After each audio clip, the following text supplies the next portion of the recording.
This show is made possible by viewers like you due to YouTube wage theft. Your donations and Patreon subscriptions are the only thing keeping this channel alive. If you would like and are able to send a one-time donation via PayPal or join my Patreon, both of those links are down below and will be greatly appreciated. Again, thank you all to all who have supported and all who will support. Your donations secure the future of this channel. Baker Mayfield, not a single person who watches football seems to not have a strong opinion about him one way or the other. He is either hot or he's cold. He's either slept on or overrated.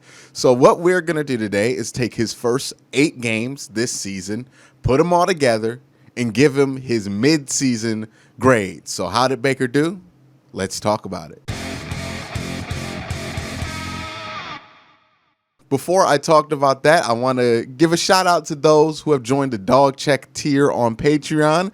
And that starts with Greg Ehlers, Seth Harrison, Nick Nasty, Dom Gazzulo, Ian Whittaker, Colin 216, Anthony Leatham, Christian, Matt Bond, Dave Strong, Mike Stone, Soul Train, Charles Work, Dan in West Texas, Billy, Michael Holdeneck, Jared Austin, Robert Gentry, Patrick F. Austin, Mark Burnett II, Andre Griffin, Otis Wolf, IT Rex, Austin Bolin, Jesus Serrano, Chris Folmes, Picktown Browns backers, Mark Khan, and Max Owl Dojo. Shout out to y'all and Dog Check. Now, the first thing I want to talk about when I grade Baker Mayfield is consistency, because this is probably his weakest area in his 3 years of work, and definitely his weakest area in these first 8 weeks of work. He is not consistent. That's been a problem throughout his entire career. He always kind of runs on these patterns, right? Some games he'll be great, some games he'll be bad, and it all seems to kind of hinge on his level of confidence in himself. And for the Browns' future, for Baker Mayfield's future, it would be much to the benefit of everybody involved if that would not be the case, if that his confidence in himself or some other factor, I don't know what it is, would sway his level of play so drastically. It's become a concern. You know, we've seen Baker have some great games. We've seen him have some terrible games. We've seen him have some great halves. We've also seen him have some bad halves, some good quarters and some really bad quarters. This is a trend that since he's joined the NFL has been something that's kind of nagged at him a little bit, right? 2018, he had a good first 4 games and he had a bad 4 games after that. Then he had a good 8 games to round out the year. 2019, he had a bad first 8 games and then a good 6 and then a 2. 2020, he's at 2 3/4 bad games. And then he had 1 great and the rest are all right. He needs to be more consistent. That is my biggest point here with Baker Mayfield. Consistency. He needs to do it much more often. Because here's the thing with Baker Mayfield. Is he talented enough to be a franchise quarterback? Absolutely. Has he played on a franchise quarterback level before? Absolutely. Is he capable? Yes. Is he somebody that you feel comfortable building behind? No. And here's why. It's easier to build around somebody who is average in every way, shape, and form. Look at Eli Manning, right? Eli Manning is the absolute epitome of kind of an average quarterback. But it's easier to build around a average quarterback. You know, the Eli Manning, the Matt Staffords of the world, the guys who have never been great quarterbacks, top 10 quarterbacks, MVP type quarterbacks, but have found a way to stay in the league a long time, win a ton of games, and have good careers. It's easier to build around those guys who are relatively average because for better or worse, they're consistent. You know what Matthew Stafford's going to do and what he can't do. You know what Eli Manning is going to do and what he can't do, right? Eli's always going to throw a few interceptions, but you know what? He's going to stay calm under pressure and do some good things underneath. You know what he can and can't do. You can build around those things and you can learn how to avoid it. That's fine. You can build around that. What's infinitely more difficult to build around is somebody whose level of play drastically sways in one direction or the other like Baker Mayfield's, right? He's inconsistent at this point. That doesn't mean he's condemned as a young quarterback, but it does mean that he has to have some urgency in finding some consistency in his level of play. On any given day, quarter, or half of football, we don't know if we're going to get the Baker Mayfield that makes you think he could be the next Brett Favre or the next Jay Cutler. It's just drastic. He can be very good. He is also very talented. He has all of those things there. But if he's not consistent, it's going to be hard to make the case that he's worth getting that franchise quarterback investment, that he's worth building around, because if you're the Cleveland Browns, you don't know exactly what you're building around if the body of work continues to be this inconsistent. It's something that hurt Jameis in the long run, and it's something that could hurt Baker Mayfield in the long run. He is a quarterback that when he's playing well, he can win you games, but when he's not playing well, he can lose you games. And that's a difficult place to be in as an NFL quarterback. So he has to figure out where he wants to stay consistently. So for that, I give him a D grade in consistency. Development is something that I do give him a good grade in. I do think he's done well. I'm pleased with his development. I'm pleased with the rate of it. I think he has drastically toned down the bad decision making. I've seen a lot of times where he just decided to throw the ball out of bounds or check it down to his running back when he would have tried to force something downfield. You see less and less of the dangerous on the run throws that he used to make, or just flat out dangerous throws that he used to make. A lot of his interceptions this year are off of tip balls, not necessarily due to terrible decision making. And he seems to also have developed more of a comfort in the pocket, also a little bit better pocket awareness, and I like his footwork a lot better this year. All of those things look a lot more clean from Baker Mayfield. His eye discipline is way better. If you watch my film review of what he did in the Cincinnati game, it's a huge part of his development as a quarterback. I think he is doing a lot of the little things much better than he's ever done in his career. And I think I'm seeing a trend as the season goes on that's positive for Baker Mayfield, not only in this direction, but also for him overall in his fight to find consistency.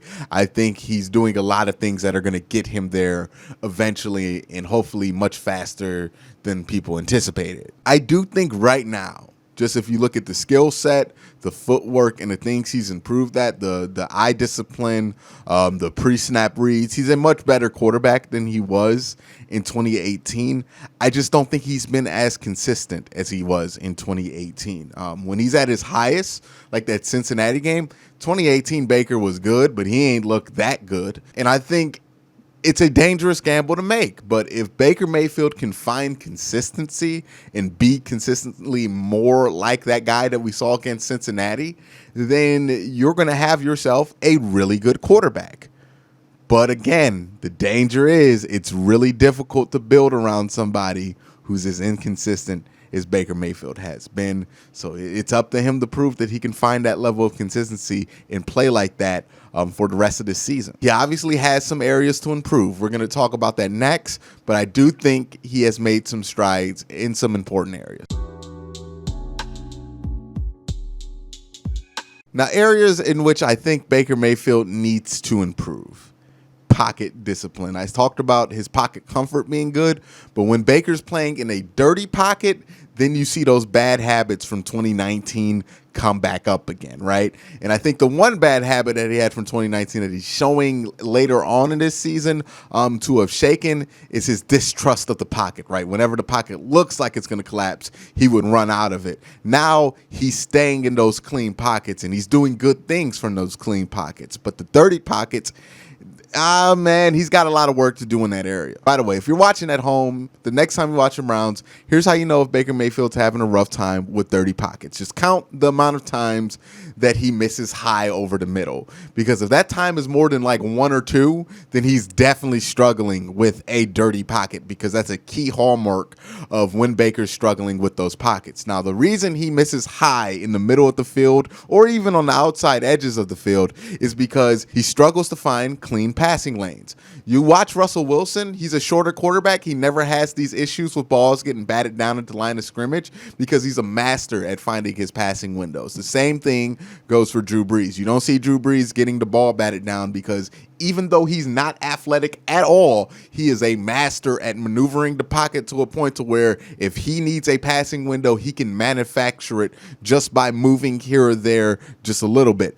Baker's not at that level. Now, again, comparing him to Russell Wilson and Drew Brees in that area, that's rough, right? He's not going to be at that level. It's going to take some time and some chemistry with your offensive lineman to get that all together.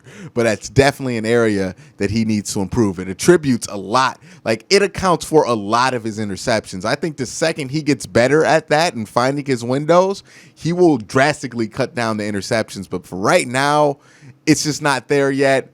And, you know, when he plays teams like Baltimore or Pittsburgh that can really muddy up that pocket, it really shows that he's not at that level yet, and he starts bailing right or left and making bad decisions. The other area of improvement I need to see from Baker, and this has improved in the last 2 games, but I just haven't seen it consistently throughout the year, is he needs to be able to manufacture rhythm. Baker is a rhythm quarterback. He's somebody that, you know, once he gets 1 or 2 complete passes going his way, he starts to find his confidence. He starts to get the top of his drops. He starts to make quicker decisions. He starts to let it rip quicker, and he starts to find that confidence, that rhythm, and he becomes a really good quarterback. But what he needs to do is not be so reliant on that rhythm, be able to manufacture it himself, or at least manufacture it off of less completions. Look at somebody like Big Ben, who to this day is a rhythm quarterback, right? When he's in a groove, he's dominant. When he's not, you know, you stall a little, but it takes very little for Big Ben to be able to manufacture that rhythm. That's what Baker Mayfield needs to work. And in the last 2 games, it does seem that he's worked on that, right? He played well despite everybody dropping any opportunity that he was giving them against Oakland. He also, you know, manufactured some rhythm against Cincinnati when it just wasn't swinging his way. Drop passes, missed opportunities. Odell gets out with a ACL tear. And then in the second quarter, he gets a nice little pass there to Jarvis Landry. And then boom, he manufactured that rhythm, and that really helped him. A lot of this just is confidence and comfort for Baker Mayfield, and that's something that I would like to see him improve. And I think in general, he just needs to be more confident. He needs to be more confident when he's attacking downfield. He never seems confident this year. It's something he can do at a high level. He just is not confident in his ability to do it. Also, remember my film breakdown from a couple weeks ago where I was like, look, he sees it. It's there. He's just not throwing it. That's a big problem with Baker Mayfield, right? He pump fakes a lot. He's hesitant. He doesn't know if he wants to let it rip. And I'm here to tell him, just let it rip. You're a much better quarterback than you were in 2018. It's just up to you to believe it. And once you start believing it, it's going to start happening because what you see is usually there. You just need to let it go in time. And sometimes he doesn't. Sometimes he hesitates. Sometimes, and that causes the pocket to get more dirty than it should, which causes him to miss higher and behind, and it just becomes a can of worms. So with all of these factors being considered, what's his final grade?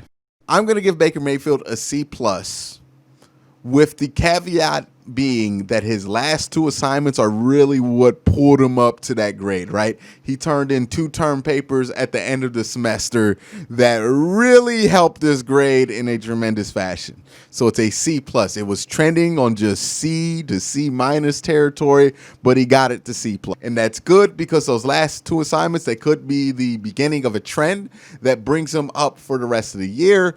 But also, it's not good because it's a marker of his inconsistency, right? He will put out F games every once in a while, like he did against Baltimore, like he absolutely did against Pittsburgh. In the last 2 quarters of the Indy game and the first quarter of the Cincinnati game, he is capable of doing that, but he is also just as capable of putting together a game like he did at the end of the Cincy game. He needs to find his consistency. If he wants to be the franchise quarterback, if he wants to get a big money deal, he needs to find a way to be more consistent. Is he on that path? Some signs indicate yes, some signs indicate no. But I do like his tool set, and I do like the path that he's on right now, and I would like to see where he's at the end of the season. But for right now, he's at a C+. But that's just my grade. Let me know your grade down in the comment section below. But again, guys, thank you for watching. Have a great day and have a good night.